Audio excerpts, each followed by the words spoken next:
I'm sharing. Whenever it's put up, we can get started.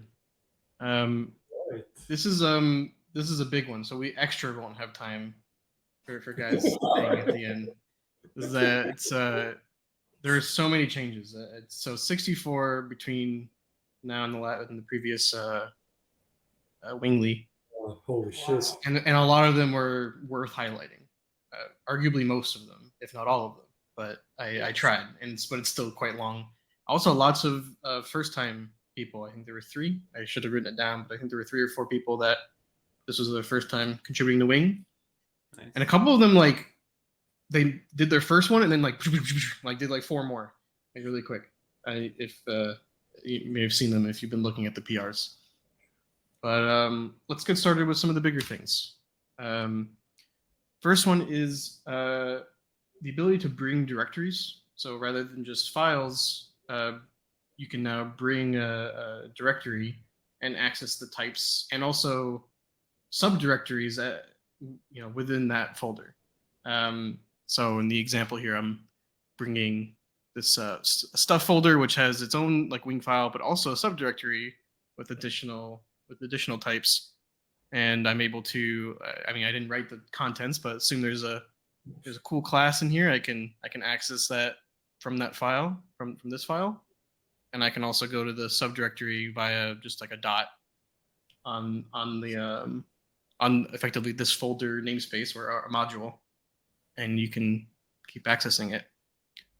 This is part of the continued work from Chris as he's marching along towards supporting Wing libraries.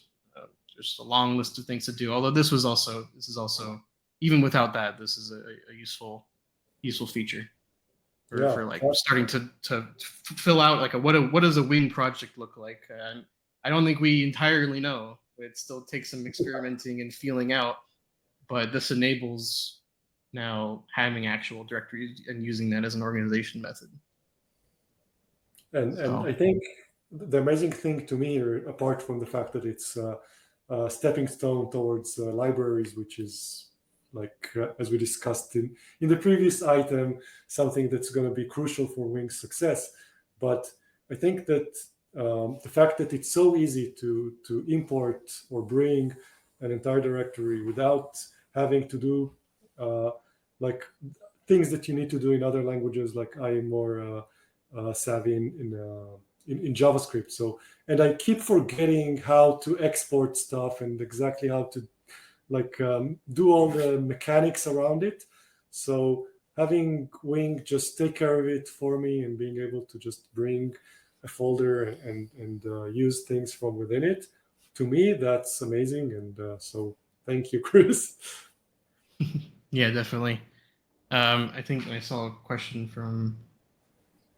So the idea suggests you put it up again. So the idea suggests the folder path reading the folder structure. The folder structure does become this. So that is how it comes there, and I believe the LSP, the language server, does suggest it. Pretty sure. I'm like 70% sure. That's pretty good. If it doesn't, it's a bug. And if you're talking about does it suggest folder paths here, I believe it doesn't. However, if you use VS Code or other extensions, there are ways to get path completion within strings, but it's something we'd like to build into the language server. It's not currently. So that's not there yet. But yeah, huge big change, and I can I'll go to the next one. Oh my god. Sorry about that. The next 100. It did all of them at once. That was it. So this is I put it as it's a breaking change because it changes how the cloud.service constructor works. But it's both a change to the constructor, but also it's kind of a fundamental change as to how this thing can work and can be used. So the big gist is that the constructor to cloud service takes an in-flight function, which, if optionally, can return another in-flight function, and this return function is the the on-stop function basically. So the neat thing here is that state and like values and stuff between here and here can be kept, can be like you can access things from over here. So in this case, I think I just copied the example, but the idea this would be like, oh, you want to run something that needs to be cleaned up later. You need like a handle on that thing later on, and the easiest way to do it would just be to have access to the variable where that handle is stored, and now you can just have access to this variable in this subscope, or in this different scope. So super useful. You want to schedule start and stop. Oh, I mean, we have, I believe it's cloud dot.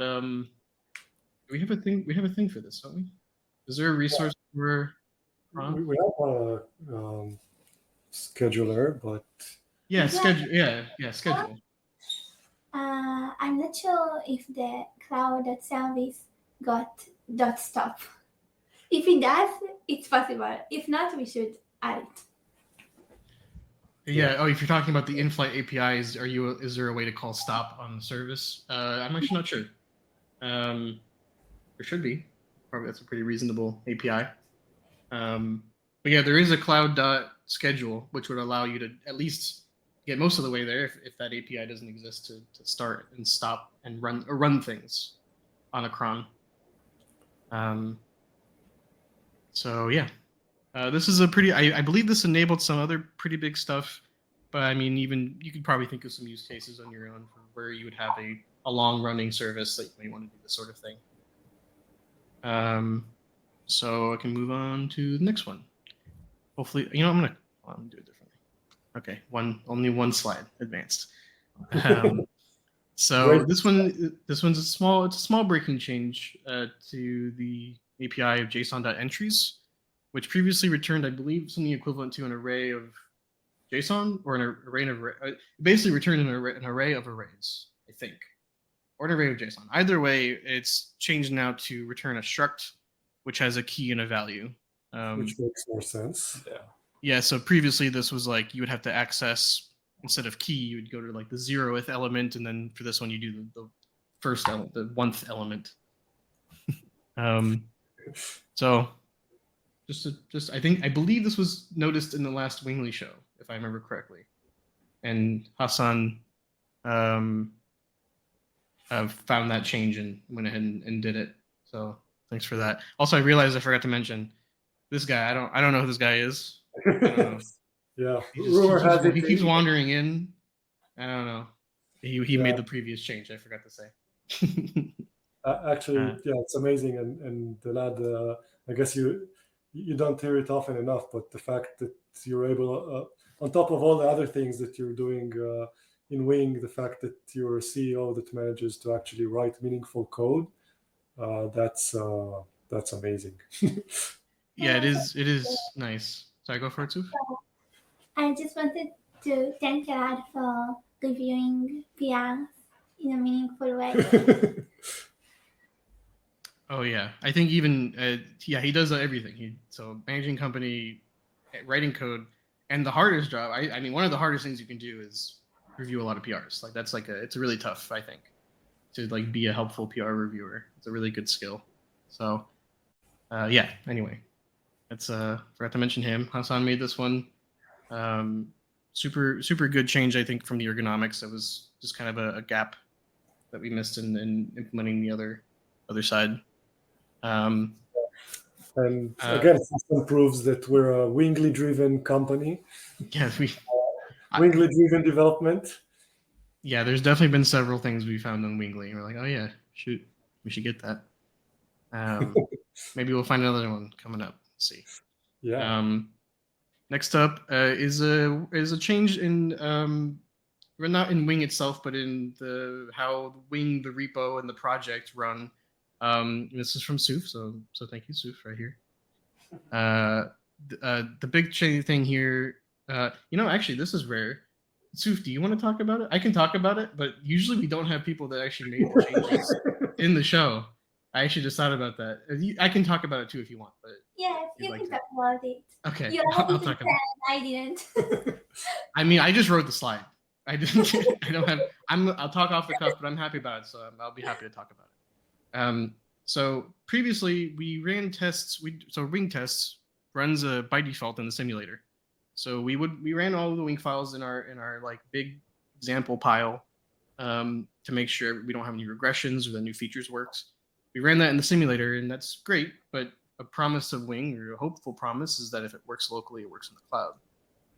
And the best way to do that is to run our tests in the cloud. Wing has built-in support for that, so okay, cool. Let's get that going. And Suf, I think there's several steps along the way, but the first step was getting it running just kind of on a schedule. So it wasn't blocking anything, but it would run on a schedule. That's been done a long time before. Recently, during the last 2 weeks, she now made it so that it runs during the build. So no version should be published that breaks the AWS, at least in AWS, it breaks any tests. That will move forward, and right now we have also a way to run it in PRs. That's also something she's added. So it doesn't run automatically in PRs, but it can be triggered by maintainers to run in PRs. So we're further approaching like how quickly we can run and how easily we can validate contributor contributions to Wing against AWS. So if you would have talked about it, you could have requested some of Mark's speaking fee gets for the changelog. Oh, do I get paid extra for this? Yeah, damn, now Mark you can get paid I didn't for know. it. I didn't. Now, okay. Now there's some things to talk about, Shai. So I just understudy for You're just a temporary host. Yeah, You're fine. I'll send y'all an email. Yeah, but actually great work on that, Suf. It's really important, and also Hassan for the previous thing with the JSON. I guess everything you're like the JSON is a big part, and taking care of all the different angles of it, and all the small remaining bugs and features, and so very happy to see things progressing. I grouped together the workflow changes. One more from me. You may have noticed that benchmarks have been running for quite a while, but if you actually look at the results, they were not useful. The times were varied very wildly, which why would you compare benchmarks if every time it was like 50% different? And it's like, okay, cool, useless.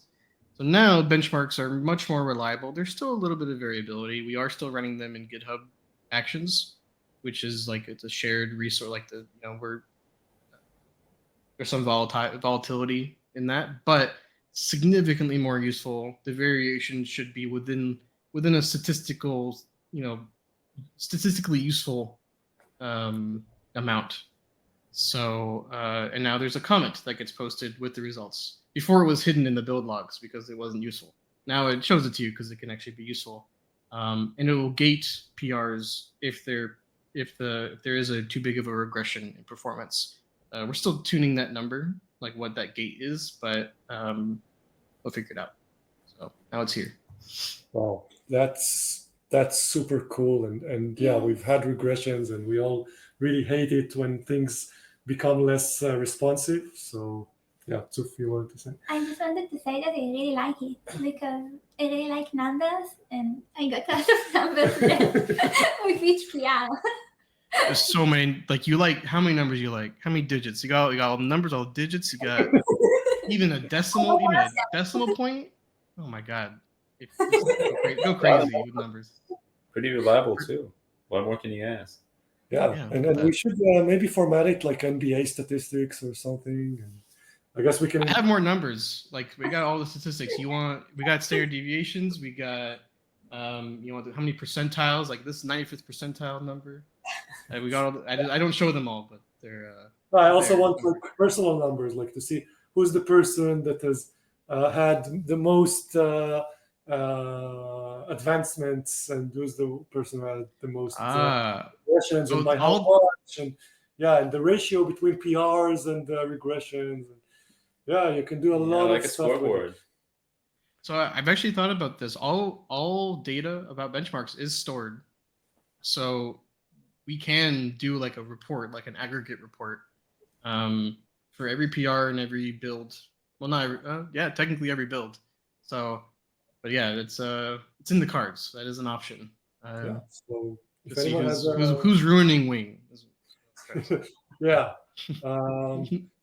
I guess I shouldn't have suggested it because I might end up being the person that gets flagged as the biggest destroyer. But in any case, yeah, if anyone has some statistics fetish and wants to do something with it, then Yeah, it's all there. It's all public information too. Being an open source repo, there's all JSON with all the samples and calculated stats. So have at it. So that's benchmarks. For the next one, yeah, we have a series of features here. Thank you so much to Marcio for adding cloud.website for AWS CDK. So I mean, I didn't write a lot here, but like deploying a website using AWS CDK, like I don't know what to say, like other than that's awesome. And that's like every time contributors add new target support is like it's like a magical feeling because it's not a trivial thing to do, especially for ones that are less explored. AWS CDK, I think, gets a little less love than the Terraform AWS target. So it's really nice when people jump in and help with that. So, and Marcio, as we all know, is a pretty prolific contributor to Wing as well. So we always love when he jumps in and adds stuff. yeah, donating an entire target basically. That's Yeah, I guess is it all him? I believe it might be all him, the AWS CDK Yeah. target. yeah. Basically. Yeah. That's even an extra step beyond is adding the target itself. But yeah, it's really great. Really great to have that extended support. Yeah. Yeah, definitely. It's really, really nice. I can talk about the next one. So similarly, it gets even less love than anything AWS related is the GCP target. So I believe Subodip. Yep. I don't know how to pronounce his name actually. Might forgive me. But this isn't even his first contribution. He's done maybe at least one more. I think he's done several though. But added a whole new resource or added a resource for GCP. Love to see it, especially for function, which is a foundationally important resource for almost every other resource in the Wing SDK. I mean, other than Bucket, which I may be the other most important one, but function is like super, super good. So now you don't have to, if you want to stick to GCP, you can do a lot more in Wing with this resource being written there. Yeah, I guess the lack of function is what held us back, right? Because you can do basically anyone who wanted to develop any other resource waited for the function to be implemented. So now the floodgates have opened, and everyone is welcome to charge in and just create more resources. Yep. I also is going to implement the in-flight function, so testing will be available too. So it's another huge step. Oh yeah, definitely. Yeah, so the Wing compiled -t TF GCP should, for very limited resources, work now. And as Tsups mentioned, the in-flight is coming soon, and then it will really work. So yeah. Yep. All right, next one. So this one's kind of interesting. So from Elad Cohen, different Elad, but also on the team, added a DynamoDB table in the extended I guess it's extended. That's what it's short for, the EX namespace. It's kind of our I guess, or experiment is another way to say it. Like the resources that are in that area are like we're kind of figuring out like we don't the API for them is not as obvious as like bucket. You know, it's pretty clear what a bucket should act like and do and all that. So a new resource was added to that for DynamoDB table. This is similar to Redis, where it's like this is not the abstract concept of a key, like it's not an abstract concept of a key value store. That's why there was a Redis one created. So it's a more direct, it's an abstraction over Redis, not an abstraction over the concept. This is similar, where it's not an abstraction over like a table, it's an abstraction over DynamoDB table. So it's like it should work how that works and have a lot more features that are directly related to that. This was because, I mean, there's a lot of limitations to the current table that's in ex.table that make it, you know, maybe that's not enough power, but you still want a resource that you can run locally. That's the big kicker here. This DynamoDB table resource has a local simulation. So you can add this to your app, run it locally, and then deploy it to AWS and get, you know, that similar level of power.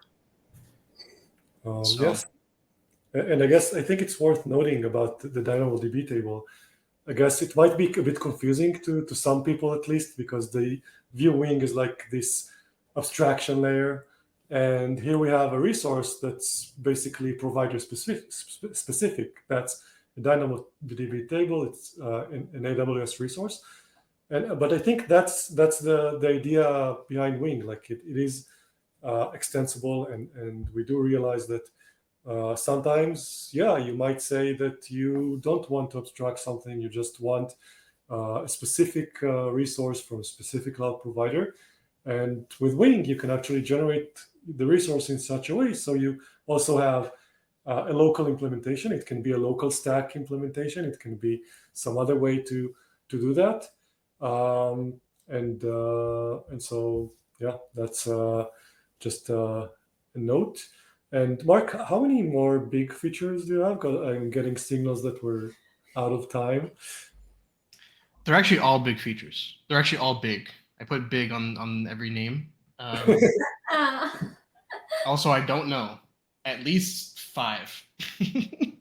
5 more. Okay, so I guess we do. Never happened.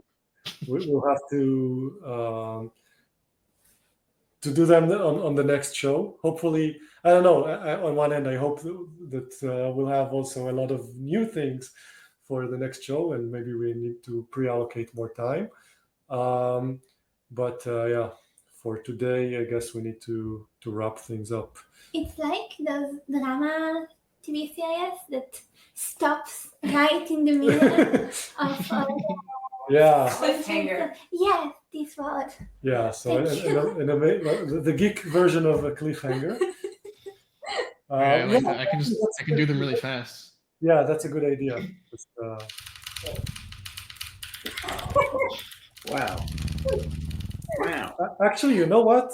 You have maybe just give a few seconds about the ones from the first-time contributors, just so they don't need to wait for the next Wingly to get a shout-out. Okay, sure. I can do it twice, but I don't know this person's actual name, but like Kevin Paneer. It's Kevin Lodge. Oh, okay. I didn't see his name in GitHub or in Slack. I couldn't find him. But first time changing it. Added a signed URL, so being able to do bucket.sign URL, super important in context of AWS. Like, I mean, big deal. Extremely common thing to do, and also pretty annoying thing to do if you're writing in TypeScript or in other languages. I mean, it's possible, but it's so annoying. So this is super useful to have in the toolkit.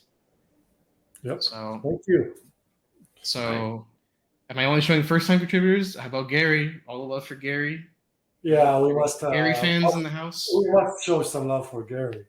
Okay, here's love for Gary.